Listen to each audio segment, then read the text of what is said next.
Hey everyone, welcome back for another deep dive. Today we're going to be exploring something a little different. We're not going to be talking about breaking news or the latest scientific discoveries. Instead, we're going to be taking a deep dive into the world of opinions. Opinions. That sounds intriguing. It is.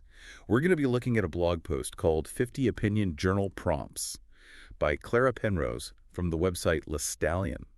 It was published on October 15th of this year, and it's really got me thinking about the power of our own opinions. I see. So we're not just talking about any opinions. We're talking about opinions that are worthy of journaling about. Opinions that can really help us to understand ourselves better. Exactly. It's amazing how much our opinions shape our reality, Oh, but we rarely take the time to really examine them to understand where they come from and how they influence our choices. that's so true. I think a lot of people just take their opinions for granted. They don't realize that their opinions are actually a product of their experiences, their values, and their beliefs. Right.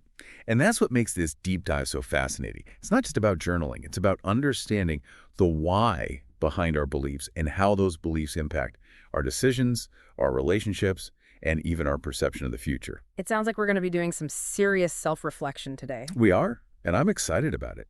Penrose's blog post breaks down these 50 prompts into 5 categories: personal beliefs, society and culture, personal growth and development, relationships and communication, and reflecting on the future. What do you think? Should we start with personal beliefs, maybe? They seem like the foundation for everything else. Absolutely, I agree. Our core beliefs are like filters through which we interpret the world. So understanding those beliefs is essential for understanding ourselves. Perfect. Let's jump right in. One prompt that really caught my attention in this category was, what is one core belief that guides your decisions and actions? Mm. It seems like a simple question, but I think it can unlock a deep understanding of our personal values. I completely agree. It's one of those questions that seems deceptively simple, but the more you think about it, the more complex it becomes. What about you? What would you say is one of your core beliefs? For me, I think it's this really strong belief in fairness. It's always been a driving force in my life. It's how I treat others. It's the causes I support. I have this almost gut reaction to anything that feels unjust or unfair. That's interesting. It makes me think about some research in psychology on moral foundations theory. Mhm. One of the core foundations is fairness and reciprocity. The idea is that people are driven to cooperate and also to punish those who violate fairness Oh, norms. whoa, hold on. Are you saying that my need for fairness is not just me being, overly sensitive, that it's actually a fundamental human drive? It very well could be. And it makes me wonder, how do you think this belief in fairness developed for you? Was it something that you learned from your family or maybe specific experiences that shaped this belief? Hmm. I think it's probably a combination of both. My family definitely instilled a strong sense of justice in me from a young age. But certain events, like witnessing bullying in school, really solidified that value for me. I think those experiences made fairness feel really personal, not just some abstract concept. That's a great example of how our personal experiences can interact with our innate tendencies to shape our beliefs. And that's where journaling can be incredibly insightful, isn't it? It allows us to trace the origins of our beliefs and understand how they've been shaped by our experiences, by societal influences, even our own internal processing. I love that. It's like becoming an archaeologist of our own minds, digging through all those layers to see how everything connects. Precisely.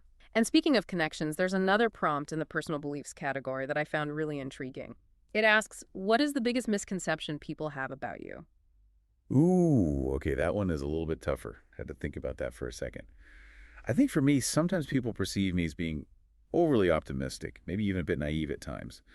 Interesting. And what do you think leads to that perception? Well, what they don't see is the work that I put into maintaining that positivity. It's a conscious choice for me. It's not just some innate personality trait. It's something that I have to actively cultivate. I see. So it challenges the assumption that optimism is purely innate. It also raises another question. Why is it important for you to cultivate positivity? What role does it play in your life? That's a great question. If I'm being completely honest, I think it's partly a form of self-preservation. Hmm. The world can be a pretty overwhelming place, and choosing to focus on the good helps me to navigate all the chaos. It's not about ignoring the negative stuff. It's more about finding the light in the darkness. I see. So it's a way of coping with the complexities of life, of finding a sense of balance. It's about choosing how you perceive the world. Exactly. And that brings us to another important point. We're not just passive recipients of information. We have the power to choose what we focus on, how we interpret it, and how we respond to it. That's such a powerful realization. It reminds us that we have agency in shaping our own reality. So we've explored personal beliefs a bit.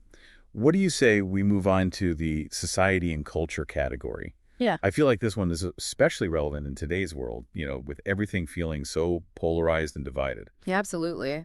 Penrose really tapped into the pulse of our times with these prompts. There's one that immediately caught my eye. It's about cancel culture. It asks, do you believe that cancel culture is beneficial or harmful to society? Ooh, yeah, that's a hot button issue for sure.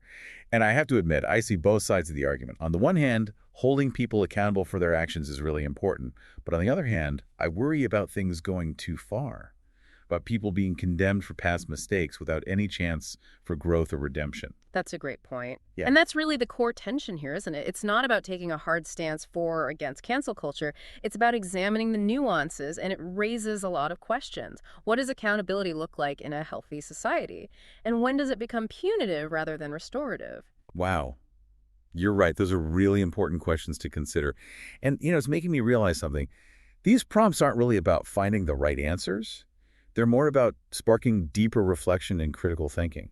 Absolutely. It's like Penrose is giving us the tools to navigate these really complex conversations in a more thoughtful way. Exactly. And it's not about telling us what to think. It's about giving us the tools to form our own opinions, to engage in meaningful dialogue, and to navigate all the complexities of the world around us. Couldn't have said it better myself. All right, so we've delved a bit into personal beliefs and even touched on some societal hot topics. But how about we shift gears and explore the next category? Personal growth and development. This one is all about introspection and, that continuous journey of becoming better versions of ourselves. I'm all for self-improvement. Let's see what Penrose has in store for us in this category. Well, there's this one prompt that really resonated with me. It asks, what is your stance on the idea of failing forward? It's about shifting our perspective on failure, seeing it not as a dead end, but as a stepping stone to something greater. I love that. It's so true, though, right? I mean, I've definitely had those moments where I felt like a complete and utter failure.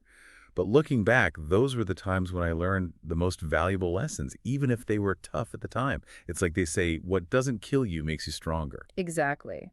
But it's not just about surviving those failures. It's about actively extracting wisdom from them.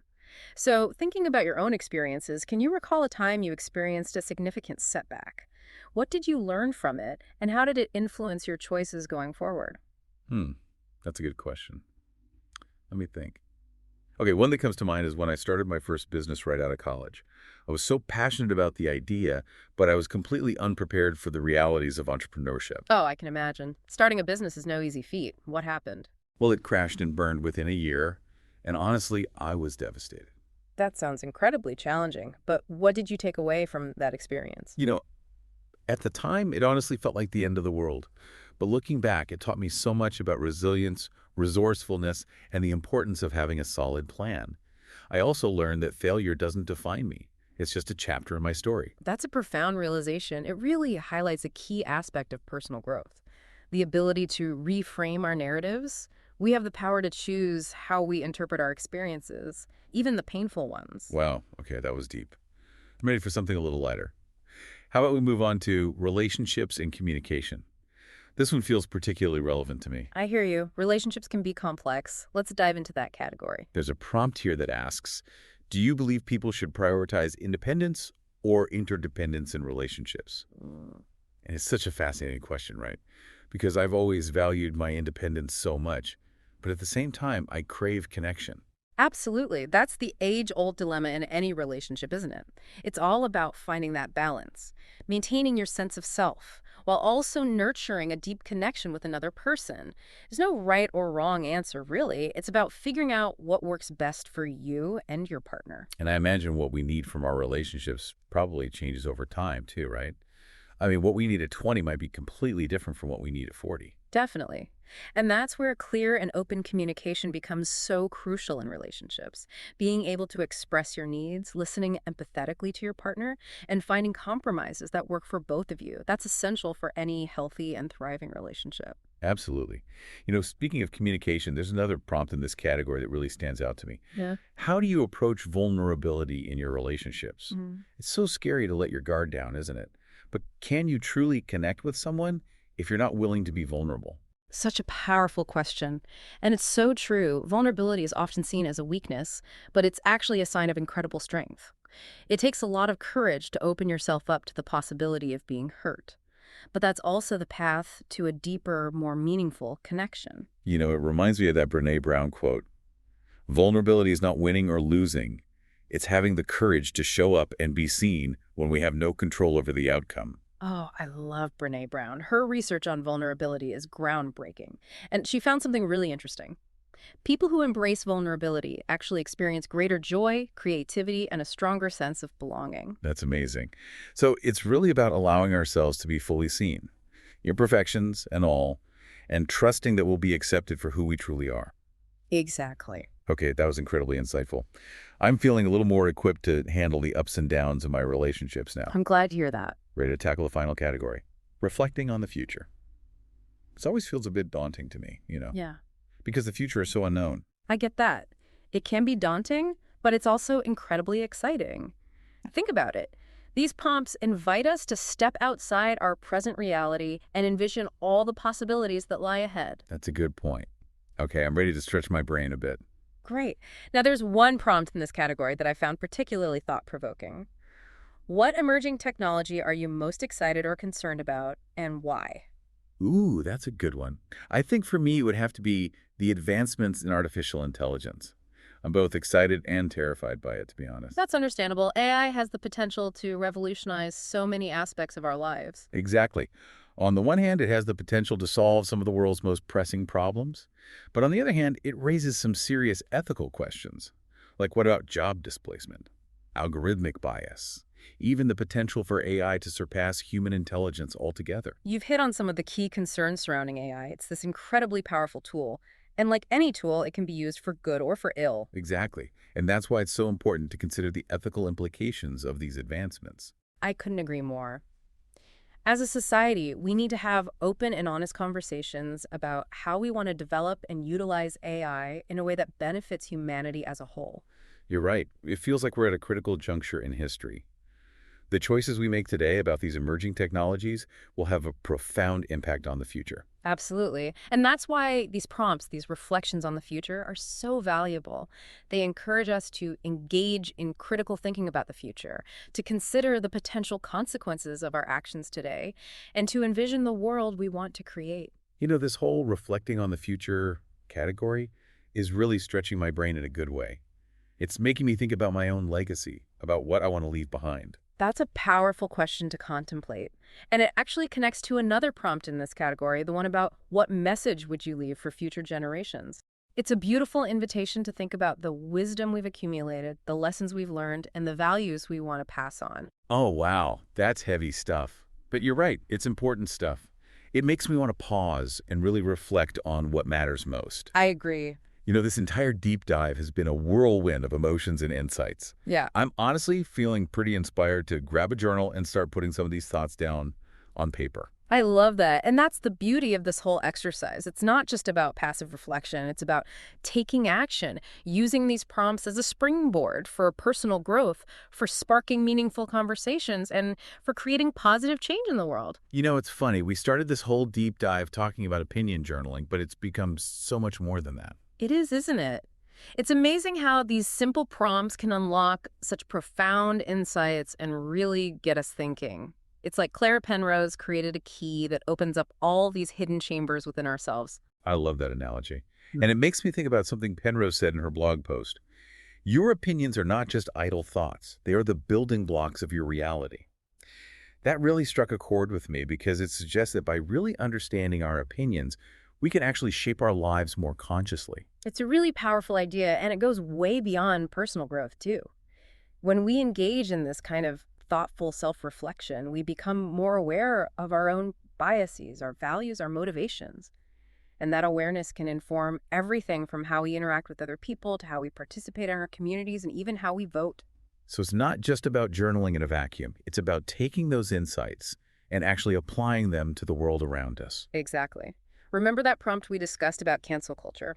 By taking the time to examine our own beliefs about accountability and forgiveness, we can participate in those conversations with more empathy and nuance. And hopefully, we can bridge divides rather than deepening them. That's such a good point. It suddenly makes this whole journaling thing feel a lot more powerful. Like I'm not just writing for myself, but for a greater purpose. And that's what's so exciting about this deep dive. It's about empowering you, the listener, to use your voice, to think critically, and to really engage with the world in a meaningful way. So what does all this mean for our listeners? I think the biggest takeaway here is that journaling about our opinions isn't just about putting pen to paper. It's about sparking this incredible journey of self-discovery. It's about becoming more conscious of our values, understanding all the forces that have shaped our worldview, and ultimately using that knowledge to make more informed decisions and live a more fulfilling life. Well said. And speaking of fulfillment, there was one prompt that really stuck with me from the reflecting on the future category, is that one about creating a legacy. It just made me wonder, what do I want to leave behind? What kind of impact do I want to have on the world? That's such a powerful question to consider, and it's something that we can all benefit from exploring. Whether it's through our work, our relationships, or simply our contributions to society, we all have the potential to leave a lasting mark. And maybe, just maybe, that legacy starts with a simple act of self-reflection, picking up a journal and diving deep into the fascinating world of our own opinions. And Penrose mentioned on Stallion that they actually offer a whole variety of journals. So if you're feeling inspired to put pen to paper, that might be a great place to start. Great idea. And hey, maybe that's the perfect note to end our deep dive on today. A little nudge to explore Stallion and discover the joy of opinion journaling. So as you go about your day, consider this. What opinion, from all the prompts we discussed, resonated with you the most? And how might exploring that opinion further lead to new insights or positive changes in your life? Great questions to ponder. Keep those in mind, and until next time, happy deep diving, everyone.